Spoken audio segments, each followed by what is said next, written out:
It's been a while since I've done this, and I actually did not plan this video at all. I was I was just struck with inspiration and decided to see it through. Since it's been a while since I've done anything creative, be it a video or any painting or sketch or illustration. Um, and so anyway, the book that I wanted to discuss was is a book that I think everyone should read, and that I kind of feel bad and guilty and ashamed about having not read before. And well, the main reason being because I did literature in my undergraduate, and a bigger reason being that I actually really enjoy reading. Although I know why I wasn't able to read this book, or not just this book, but books in general for a while for this period in my life, but still, as a lit student and, as a human being who wants to live her life based on certain principles, I think there are certain things, certain texts, movies, ideas that one needs to sort of contend with, because I think they explain so much of what is going on in our present. So, anyway, it's this Crime and Punishment by Fyodor Dostoyevsky. Dostoyevsky. Sorry. Sorry, it's Dostoyevsky. And I just finished it. I've been reading it for a while. I've actually been reading a couple of books, and this was one of them. So I am kind of like that. I read like 2-3 things at once because I like switching between books. So I decided to just finish this one first and then move on to others. And I think I mentioned in my stories, if any of you remember or follow my stories, that I was reading something on Gandhi, because a lot of people were making caste slurs against him. And whatever I was reading was very clearly telling me that that was not true. So I didn't end up finishing that book. I ended up choosing this one. Because that's not good, but you know. But the reason that I wanted to pick up this book today, although I do not feel, I don't think that I am qualified to teach this book. Not that I call this teaching, but to even conduct a conversation. I can conduct a conversation, sure, but I feel a little over. I feel a little. I feel as if okay, I need to be a little careful with this one, because I think that there is so much. There are so many Christian undertones to Dostoevsky's writing, and there is so much history that this book holds, so much of which I don't know much of. So, but I again, those of you who have been following my stories or know me at all know how much I like Jordan Peterson and his work, and you'll also probably then know that I have been that he does a lot of. He has done a whole lecture series on the Bible. So, whatever I know of Christianity, or at least the basic foundational understanding of Christian thought, is how I have understood this book. And incidentally, I picked up this book upon his recommendation, because I think that, I tend to listen to what he has to say. I'm very influenced by him, as most people are. Some hate him, but still, that just shows how, what a figure he plays in the popular imagination today. Anyways, that's not the point. So I'm just gonna give away the plot, because I mean it's right there in the summary itself. I'm not saying anything that you wouldn't immediately pick up when you pick up this book. So the book is about this man called Raskolnikov, Rodion. His name is Rodion Rakonovich. Damn. Anyway, he's called. Most people either call him Rodia or Raskolnikov, and he is this former law student who decides to commit a murder of this cruel pawnbroker landlady. So pawnbrokers are basically like people who take antique stuff and pay you money for it. And so she has a reputation of being really cruel, and she beats up this woman who's, I think, a sister or something, Lizaveta. that's an Italian accent. No, Elisabetta. I don't know how to pronounce it in Russian.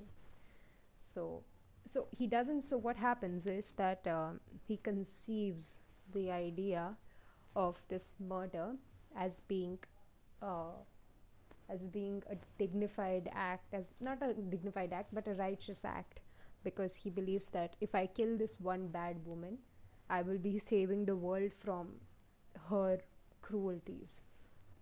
And if any of you have watched Dexter, although Dexter is a psychopath and Raskolnikov is not a psychopath, he's just plagued by a really pathological idea. So basically, what Dexter does in the TV series is that he's a psychopath and he has this thirst for murder, and because of his abusive past, which is not the point, or I guess it is the point. It is a point. It's not the point.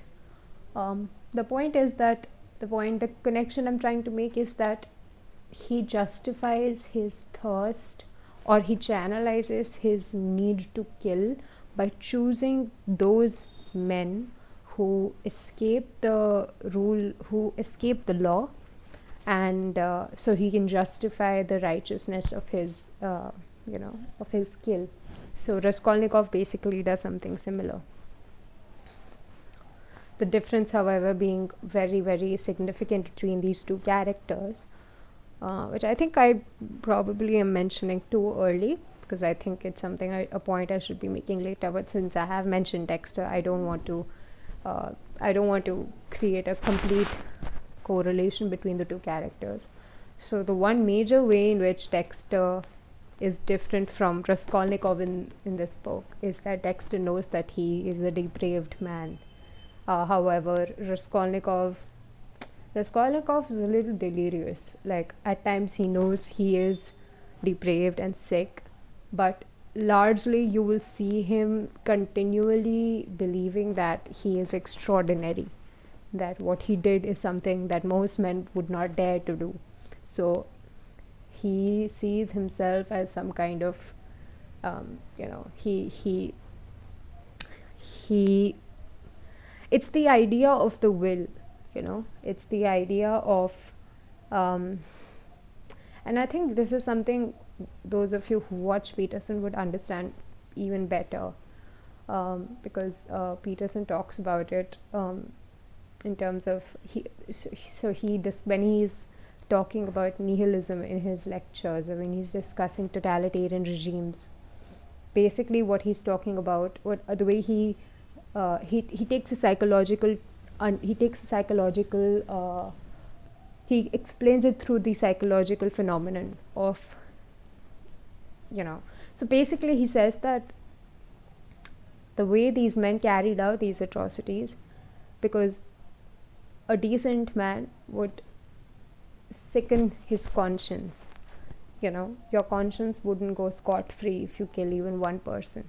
And he discusses all these first person writings of men who were Nazi guards and were forced to kill innocent pregnant women or children, and they felt physically ill.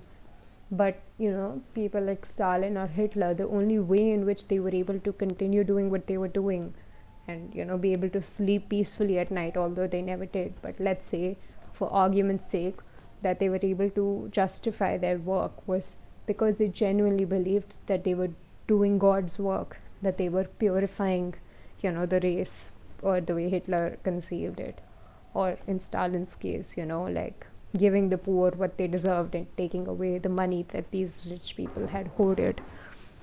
So it's something like that in this book.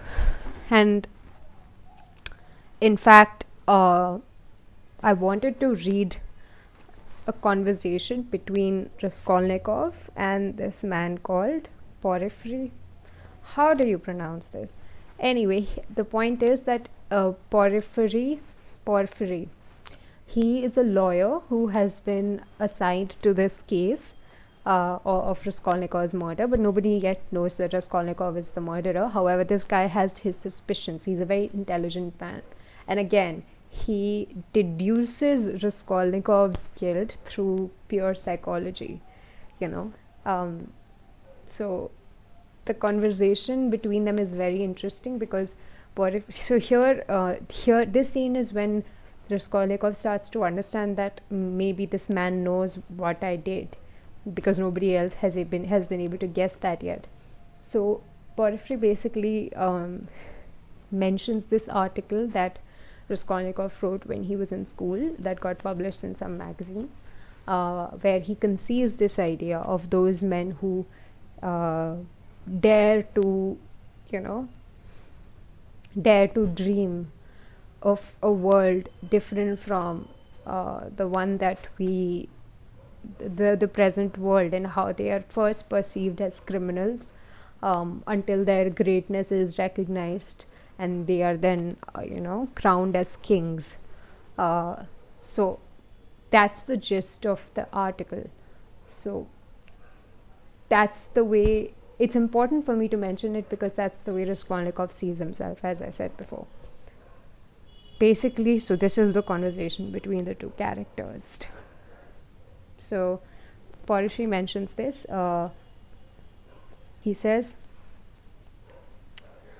all these questions about, so this is Porphyry, all these questions about crime, environment, children recalled to my mind an article of yours which interested me at the time. On crime or something of the sort, I forgot the title. I read it with pleasure 2 months ago on the Periodical Review. My article? In the Periodical Review? Raskolnikov asked in astonishment. I certainly did write an article upon a book 6 months ago when I left the university, but I sent it to the Weekly Review.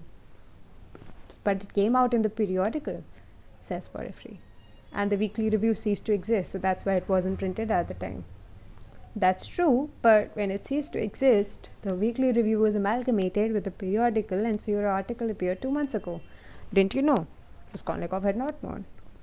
Why, you might get some money out of them for the article. What a strange person you are. You lead such a solitary life that you know nothing of the matters that concern you directly. It's a fact, I assure you. Bravo, Rodia. I knew nothing about it either. So that's another friend of his that's in the scene. Not important. So anyways, so Raskolnikov asks, how did you find out that article was mine? It's only signed with an initial. The dude says, I only learnt it by chance the other day, through the editor. I know him, and I was very much interested in what you had to say. I analyzed it, if I remember, the psychology of a criminal before and after the crime. Oh, so this is Raskolnikov. He says that I analyzed the psychology of a criminal before and after a crime. So again, you can kind of start to see like how the germination of the idea of murder. Sorry, where in the article he writes, Porphyry says, oh my god, how do you pronounce his name? Porphyry. I'm just gonna call him Porphyry. Yeah. So Porphyry says, yes, and you maintained that the perpetration of a crime is always accompanied by illness. Very, very original. But it was not that part of the article which I regret to say you merely... Sorry. It was not that part of the article that interested me so much. In the end, an idea at the end of the article, which I regret to say you merely suggested without walking it out clearly.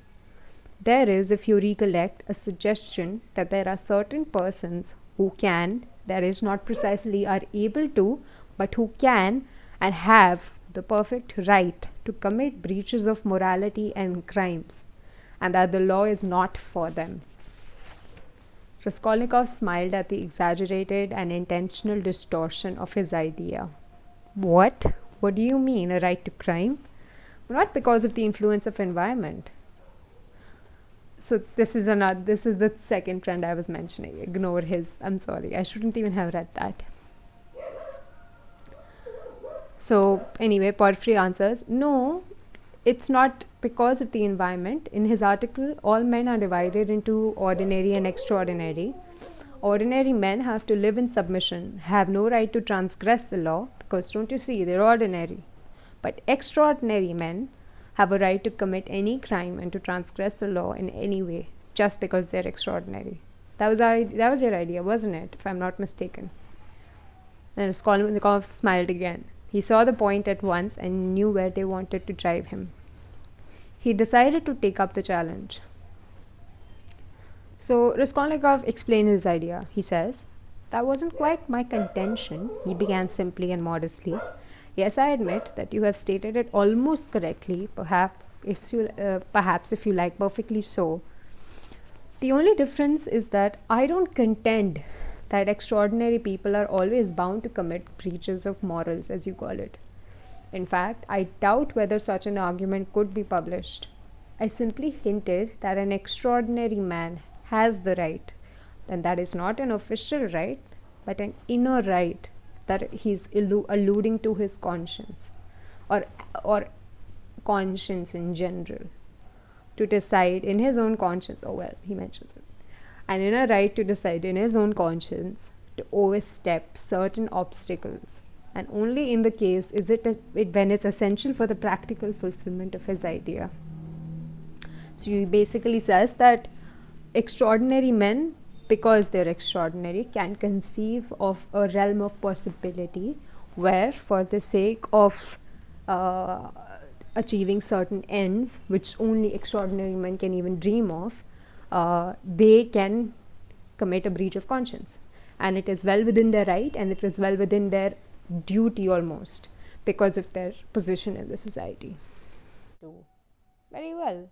I maintain that if discoveries of Kepler and Newton could not have been made known except by sacrificing the lives of 1, a dozen, 100, or more men, Newton would have had the right, would indeed been duty bound to eliminate the dozen or the 100 men for the sake of making his discoveries known to the whole humanity. But it does not follow from that Newton had the right to murder people left and right and to steal every day in the market.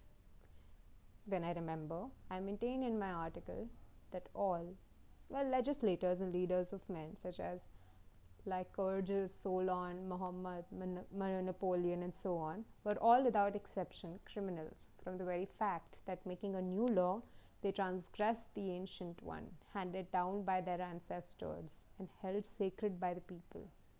And they did not stop short at bloodshed either. If that bloodshed, often of innocent persons fighting bravely in defense of ancient law, were of use to their cause. So it's very interesting the points he's making. So on one hand, he is saying that if the invention, if an important invention were to be made for the betterment of humanity, whoever decides that, and also not whoever decides, if you are a man who holds an extraordinary position, self-proclaimed extraordinary position, and how do you know that you're an extraordinary man? So the implication is that ordinary men will hate you. That's how you know you're extraordinary. So if you're a man of extraordinary talents, you stand above the rest. And if you have an idea, a new idea, the first thing he says is that you have the right to write and the duty to sacrifice as many people as you can to make sure that that idea reaches the masses. But then at the same time, he says that doesn't mean that you are given, you have the right to murder. And personally, I don't see a difference between the two. Because he's on one hand, he's saying the ends justify the means, and on the other hand, he's saying, but no, you shouldn't murder. And I think this shows two things. It shows two things. It confirms the delirium that set upon him when he conceived this idea, because although it is rational, if you follow his argument through, the final answer is kill those who come in your way. So the delirium that he is possessed by comes from his conscience. His conscience is sick. So it's almost as if the contradictions among his article, the contradiction in his thought, is really an internal contradiction, where his mind is telling him, yeah, you have the right to kill, but his conscience knows that no, murder is wrong. So he is unable to reconcile those two parts of himself, and that's why I said in the beginning that you see him flit between, oh, I'm a depraved, awful man, and say things like, he doesn't feel guilt.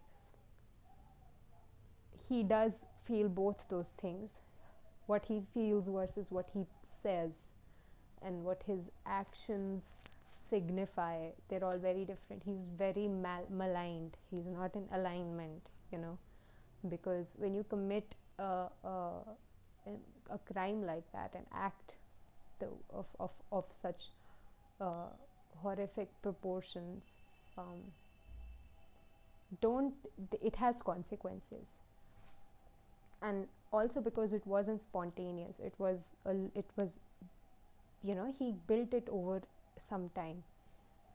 You can tell that he's trying to justify the righteousness of his own atrocity to himself and shroud his guilt using rationality, although his rationality is failing him because he's acting and saying the most irrational things.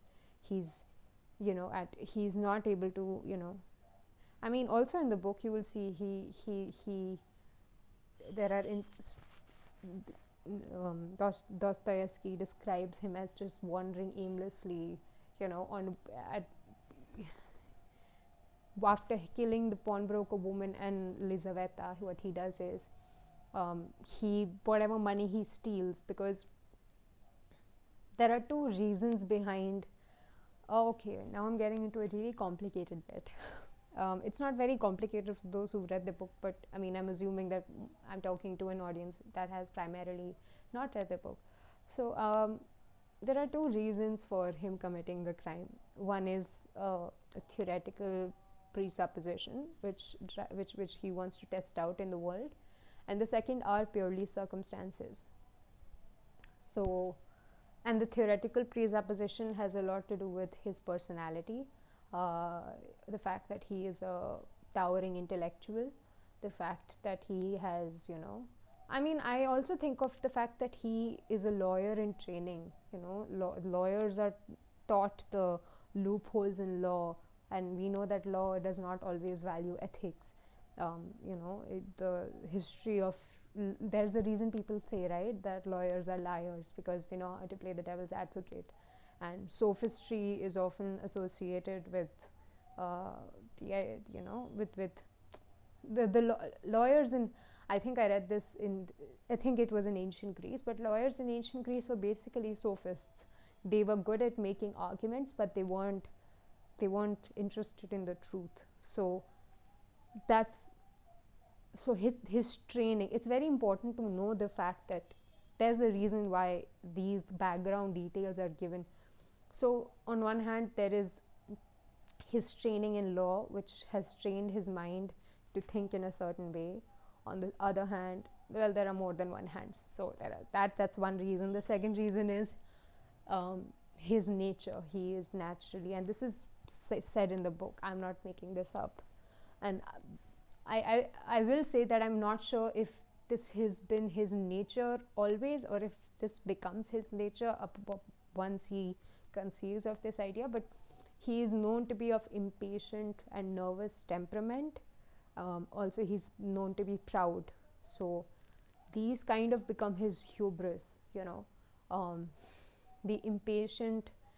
the impatience kind of alludes to his inability to follow through with his argument, because anybody who follows his argument through understands that his argument essentially says that you have the right to kill if you have a great idea, but his impatience doesn't allow him to conceive of the consequences of that conclusion. And that's where his pride comes in the way. His pride tells him, well, if you were a real man, and he says that I acted like a man unlike any other, I dared to transgress. Many men would have been, and this is why I differentiate him from Dexter, because Dexter knows that he's wrong. However, Raskolnikov, until the very end, when he confesses to the murder and is sent off to jail, he says that, I believe that I'm not in jail because I didn't confess because I believed that I did wrong and that I deserved to suffer for my crime. I believe that my mistake was not in committing the crime, but in my cowardice. And by cowardice he meant that I wasn't able to commit it right. That I could have done this bad thing in a better way. That I didn't do it the right way. I was too incautious. I was too nervous. I was too impatient. So that is his hubris, and it follows him through until the last page, when he's shown to be a man that his. And I guess, should I give it away, the spoiler? Let's give it away. If you're listening, spoiler alert, I'm giving you away the ending. Although I don't think it's an ending that you would be able to you would not foresee if you're truly following the book. So I'm saying that like I was saying, until the very end, until the penultimate Raskolnikov, the penultimate sort of mask that he wears is that if I had just committed the crime right, if I had made sure that there were no what do you say, evidence left to connect me to my crime, I would have been free. But I am caged because I wasn't a better murderer. Until the very end, where Christ and the idea of suffering saves him. And that's why I mentioned Jordan Peterson, because I have some understanding of Christian religion and how Christ is seen as the man who took on the suffering of the world and died on the cross. And in some ways, it is believed that the only true Christian was Christ, and none of us can ever compare. But the least we can do is bear our own suffering. And that's something even Peterson says. He says, take responsibility for your life. Life is suffering. There's nothing you can do about it. It doesn't matter whether you're black or white or woman or man.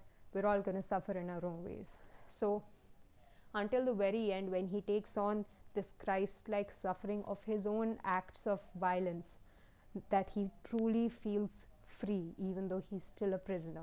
So he's given 8 years of prison time. So he sort of takes upon this suffering a year and a half into his sentence. So my point is that his pride, his hubris, follows him until the second last page. And there's a character named Sonia. So it's very interesting the way the book is written. When you start reading the book, the first few pages, or the first chapter actually, is not a description of Raskolnikov. It is a description of Raskolnikov, but it is more of it tells you the story of this man called Marmeladov. I forgot his name. Anyways, this other man, and you're wondering, why am I hearing the story of this man, that Raskolnikov meets randomly in a bar, and you finally understand when you're halfway through the book. It's because so this man that Raskolnikov randomly meets in this bar, he has a daughter called Sonia, and the thing is that this man married this woman who was, I think, abandoned by her husband, or whose husband died, and so this woman is his real daughter. I really hate saying the word real, but whatever, like both of them did not have their partners, and he took her in because she was really poor and he wanted to help her out. And so he was talking about how this woman abused his daughter, and basically he was saying, that's because I have been a bad husband. The first year of our marriage I was very good, but then I turned to sharab. I became a drunk, and now my poor daughter has to suffer. So, I mean, you don't really understand the point of the story until you understand that Sonia here in the story is the Christ like figure, and that's why she becomes the uh, turning point for Raskolnikov. And it's also very interesting because there is a story from the Bible which I actually haven't read until I read it here. It's the resurrection of Lazarus. So it doesn't really matter who he is. The point of the story is that this person loses her brother called Lazarus, I don't know. And Christ is told about it, and this woman says, please bring my brother back. And Christ tells her that I'll bring her back if you have faith in me. You don't, it doesn't matter when it, or maybe he says in 11 days or 7 days. So the point of the story is have faith and it will happen. The resurrection will happen, and it does happen. And the point is that the woman kept her faith. She kept the faith in Christ that he was, and at that time it was known that Christ was sent by God. So he said that if you have faith in me, it will happen. It does happen. So, and this story, it's so beautiful. Dostoyevsky is such a genius. It's so beautiful because, and again, you don't know the significance of why this story is being told until the very end. So, Raskolnikov, before Porfiry, the lawyer who was assigned to the case, whose excerpt I was just reading, so Porfiry is kind of on his scent, right? And Raskolnikov kind of gets to know that my game is going to be up soon. So he remembers this man that he met in the bar and his daughter that he was telling him about. And they also had another encounter earlier. Anyway, that's not the point. The point is that he goes to this girl and she's quite young. She's not very old, and she's like a really skinny and really modest and very nervous person. But like she has a heart of gold. Okay, so he asks her to read the story of Lazarus, and you wonder why he's doing that. You wonder why he's asking Sonia to pick up the Bible and read out the story to him. And it's a prophetic. It's very. And this is what I mean when I say that. You constantly see this internal conflict within Raskolnikov, because he goes and does things that are so counterintuitive to what he believes and what he's saying, and you only understand them in hindsight, because it's almost as if he prophesizes Sonia as being being the reason for his not exactly resurrection but redemption, that she is this Christ-like figure in my life because she has the ability to forgive her abusive mom, she has the ability to forgive her drunk dad, she has the ability to continue to provide for her family although her family has done absolutely nothing for her. She is the one who's going to forgive me.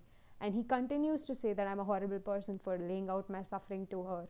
But do you see the parallels to Christ, how Christ took on the suffering of the world and how Sonia takes on the suffering of all of humanity? Not all of humanity, but her family and his suffering. Because the first time that he confesses to the crime and why he committed the crime, he does it with Sonia. He tells her. And she had no inkling that he is a murderer. That's how, you could say pure she was. Because she couldn't conceive of him as being somebody who could justify bloodshed. And so the point I was trying to make, I was making so many points at once, I lost my train of thought. Sorry. So I was saying, the point I was trying to make about Sonia is that the book starts with an indirect reference to Sonia. Then in the middle of the book, you find Raskolnikov going to her and sort of treating her as this Christ-like figure who will redeem him, and then finally she does redeem him. So you see how, without being the central, you could say the heart of the book, she becomes the heart of the book. That actually the story isn't. It's as much about crime and punishment as it is about redemption. And the story, as much as it tells you about what happens to you when you commit a crime and how the punishment is the commission, it also shows you how to redeem yourself, and you know, what does redemption even mean, and how before you can how the first act of violation is your own conscience, because you see that Raskolnikov becomes delirious. You know, he's not able to sleep at night. He, you know, falls asleep in bushes. He's away. He's living a very depraved life, and it never changes. You know, even in prison, he becomes like completely. He doesn't care about his appearances. No one likes him, and he likes it like that. He likes this life of solitude. And he says, even in the book, if people just didn't love me, you know, I would be fine. I wouldn't care. But because he knows love, he knows how much his sister, his mother, and Sonia loves him. They all love him. He feels as if there is something in him to be redeemed. He feels as if he has responsibilities, that I don't want to let them down, that I'm impacting someone's emotions. If it would have been so easy if he had nobody to care about, right? He could just have committed the crime and, you know, lived his life and, you know, as a degenerate. But he had family that cared about him. He had Sonia, he had friends in whose eyes he saw so much love, although he felt so much contempt for them. But it really was contempt for himself. And in fact, it was when he saw the love reflected in their eyes that he felt something other than contempt for them. And you know, I can't help but think about Snape from Harry Potter. What saves Snape from Voldemort's until the very end, he plays a double agent, and his ultimate faith, his ultimate loyalty lies with Lily, and it's only because of love that he's redeemed. And it's very much the same in this book, that you know, this guy is like he's not even, Snape is still, I don't know, there is something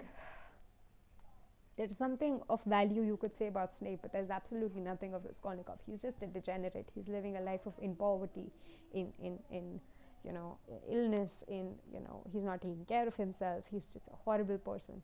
So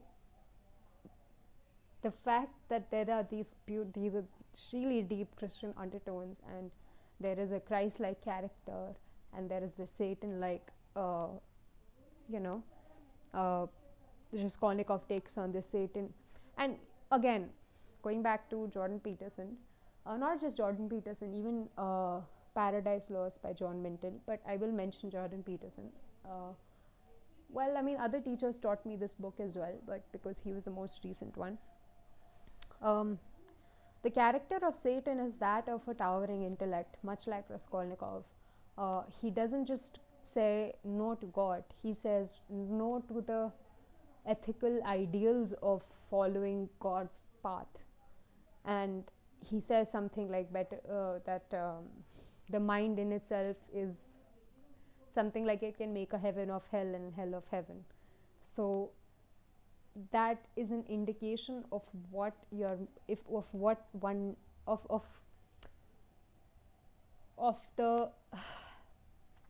what one can do to oneself if one takes, if you think that your rationality or your mind is, you know, the ultimate sort of faculty or the most important faculty, you know, that do you know what I'm trying to say? So it's very important to remember that Satan, and why Satan is such an alluring figure, and how Satan was able to lure Eve into eating the fruit of knowledge. From the fruit of tree of knowledge, because he was able to mince words. And I mean, these kind of caricatures you see even in pop culture. You know, the idea of the Casanova, or the idea of, you know, the playboy or the fuckboy.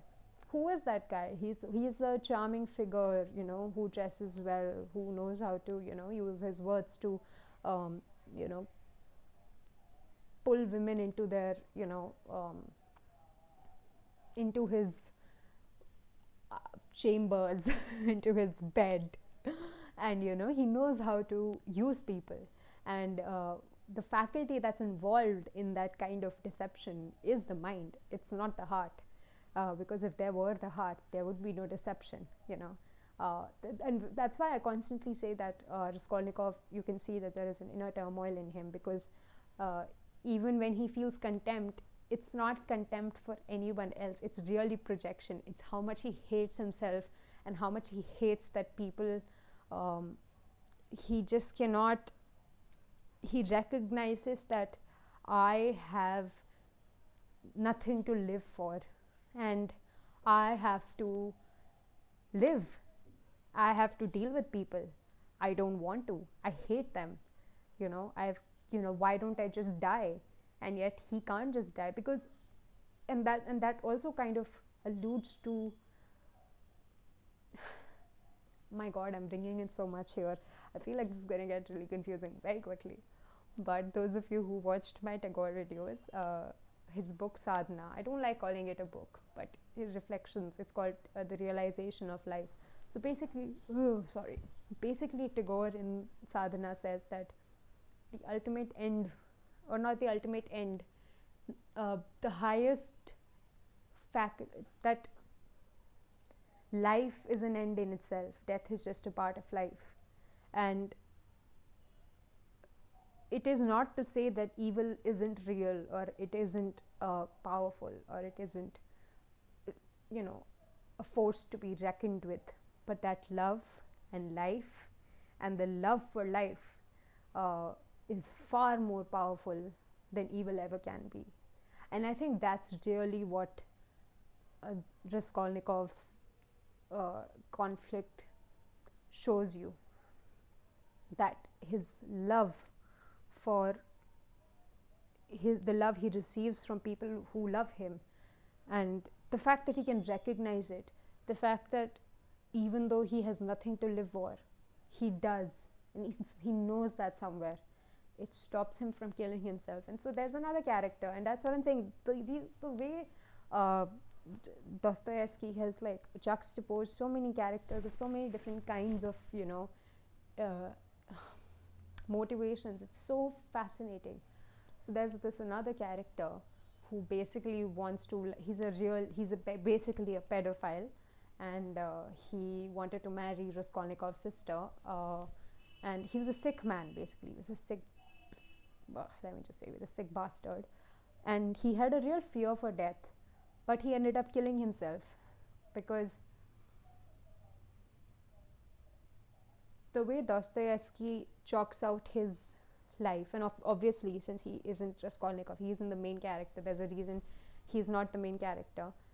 There is a kind of two-dimensionality to his character, and that is that he is a man who has devoted his life to pleasure. He is a man who has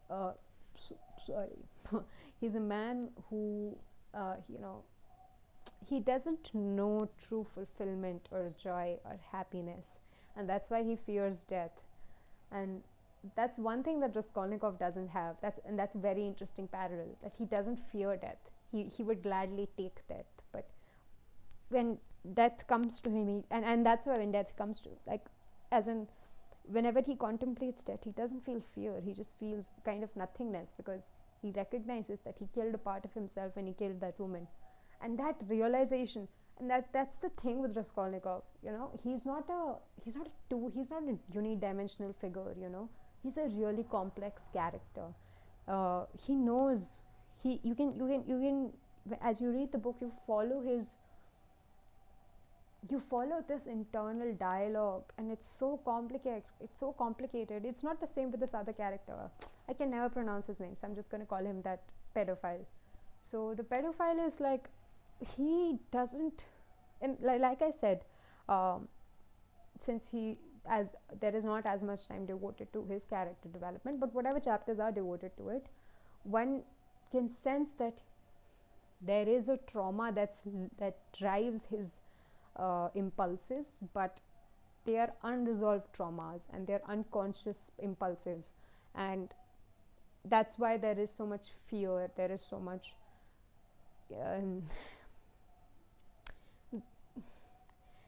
what's the word? He's not, as you could say, he's not a sophisticated a character. He's just a brazen, you know.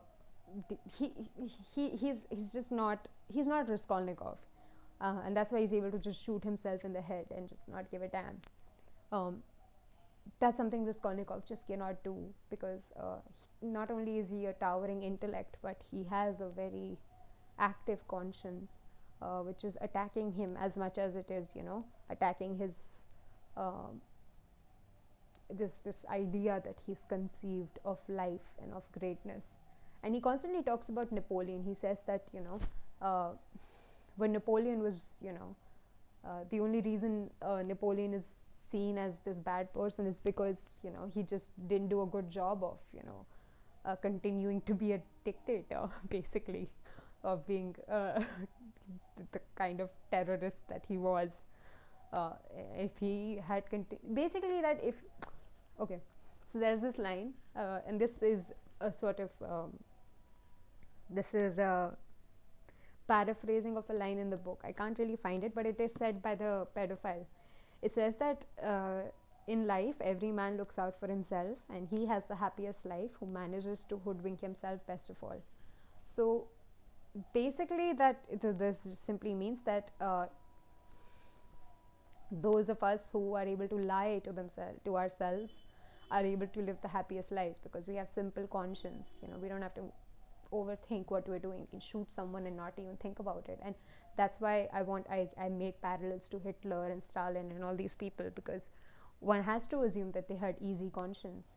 They had an easy conscience, or even Napoleon for that matter, because if you have a complex conscience like Raskolnikov, you will go mad. You will go absolutely mad.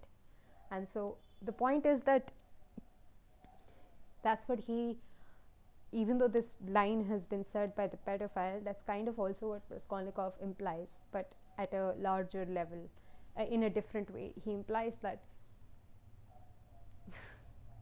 it's just such a genius. He's such a genius character.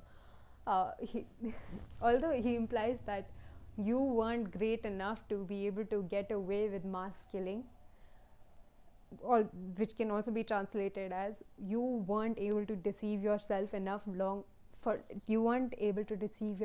long enough to continue the mass killing, which also translates as you were not able to deceive the world for long enough that this mass killing was justified.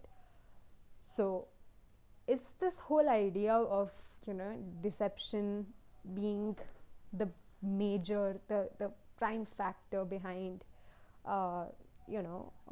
behind being someone great, because or the way greatness or being extraordinary is defined in Raskolnikov's language. It isn't something. His idea of good is the elimination of bad, and that's a lot like nihilism itself. So I was reading this essay speech by Leo Strauss, and this was recommended by my professor Dilip Simeon, which was talking about German nihilism. And I'm not going to mention it in the context that I read it, because I think it would get too complicated then. But basically the idea of nihilism is that instead of saying yes, you say no. This is like super oversimplified and probably doesn't even make sense, but I'll just explain what I mean. It means that if you are rejecting something, you also need to put something else in place in order to say, I don't want capitalism, I want socialism. That is working towards a goal. That is somebody who has a purpose. That is somebody who has faith, has something to root themselves in. But if you simply reject everything, then there is nothing left, and then there is only nihilism. That definition of nihilism is because it underpins the definition of extraordinary in Raskolnikov's language.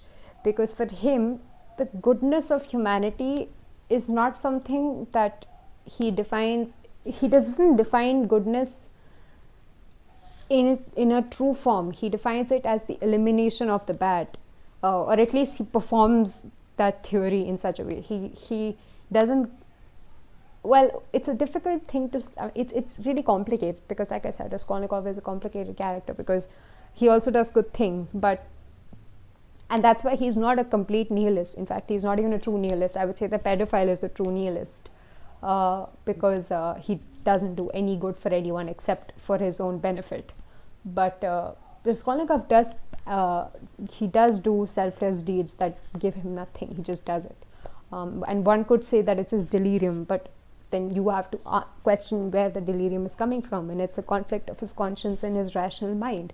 And so somewhere his conscience is sort of trying to make up for the crime that he committed. So one could say that that is repentance in some ways. But to the degree that the crime is justified as being good for humanity at large, it is a nihilistic proposition, because it is not a good in itself. It's just the elimination of the bad, and that's not good. It is something that Gandhi would never approve, for example, because we all, I mean, I assume you all know the whole idea of the whole reason behind Gandhi's him being such a proponent for non-violence is because he genuinely believed that the means don't justify the ends. Because if that were the if that were the case, then violence won't beget violence. But that's what history tells us, that the only way we can achieve lasting peace is to sort of work towards it through peaceful means, which doesn't mean that you can't have violent ends, because life is arbitrary and sometimes shit happens, but you can be certain without fail that if you take on a violent mean to achieve so-called peaceful end, you will have a you will have like manifold violent consequences, and history is ripe with examples of such. So to the degree that Raskolnikov becomes a murderer, it is his nihilistic tendencies, but I wouldn't call him a essentially nihilistic character, because I don't believe that he would have been able to redeem himself were he truly nihilistic. But he's definitely, you could say, what's the word? This nihilism does, it becomes the reason that I really like Raskolnikov's character, and I don't mean like in a way, maybe I should not use the word like, but as in I like the way Dostoyevsky has, the way the character is developed, is because he isn't one thing. You cannot call Raskolnikov any one thing. He is so many things at once, and I think that he represents the inner life of human beings so beautifully. Not beautifully, I wouldn't say beautifully, but it's so profound and it's so hard-hitting, and it really you can really feel it. I can feel it. It's just, and one of the reasons why I think religious writings in particular, or writings that are infused with religious undertones, are so powerful, is because, I mean, in every religion there is this idea of some kind of redemption. You could say Hinduism में ऐसा कुछ है नहीं, the word redemption doesn't exist, but the idea of dharma exists, right? That if you do good deeds, you will be able to live a somewhat heroic life and maybe attain moksha, or whatever, you'll be respected and revered, and the idea of goodness exists in religion, and it doesn't exist in, these kind of values don't exist in, let's say, scientific thought. But my point is that it's not even about science. It's about the necessity of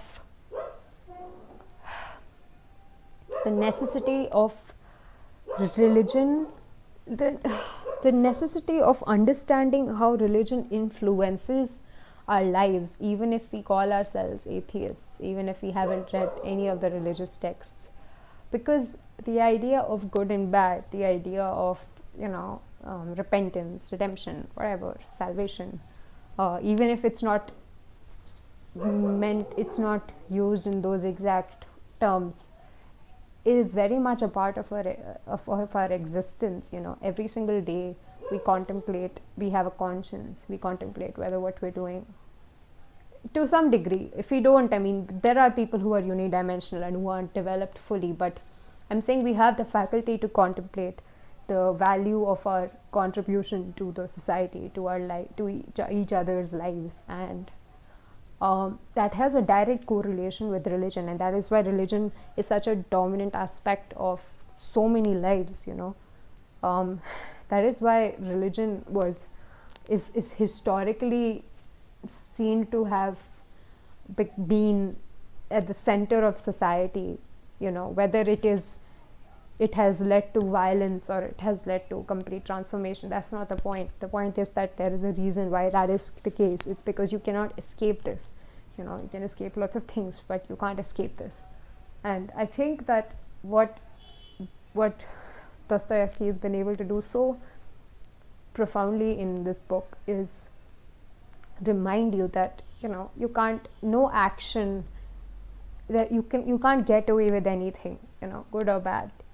For example, when Raskolnikov's trial was happening, he straight up says, yeah, okay, I did it because I was poor, I wanted to take care of my family, this woman was a horrible, and this woman, he didn't say she's a horrible woman, but like she had money, and my circumstances drove me to commit the crime. And so the point, so he is honest about what he does, and then there are people who come forward and tell, they give testimonies of Raskolnikov performing selfless acts. So, okay, where was I going with this?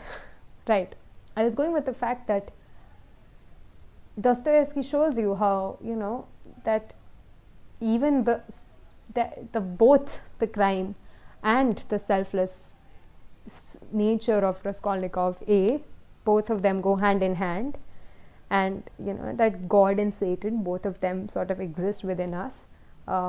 Those are archetypes, those are not literal embodiments, and that we always have a choice, and that whatever impulse we choose to act on, whether it's like godly or satanic, let's just continue with that language, that it will have a ripple effect.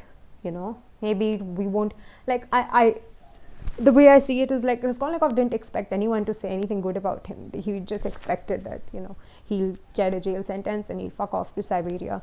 But no, people say that, oh no, he's been good too. Like, let's not forget that he's a human being. He's a whole person. He's not just one person. He's not just a murderer. He's also these 5 other things. He's also done these 5 other things. So his jail sentence is what's the word? It reflects the wholeness of his being. The judge takes into account the fact that yes, he did those things, but then he did also those things too.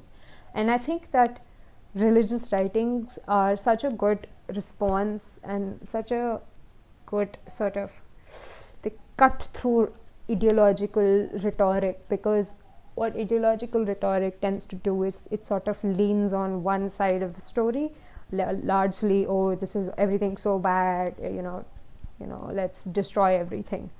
However, in religious writings, there's only transformation. Even if there's destruction, there is a resurrection, there is a transformation.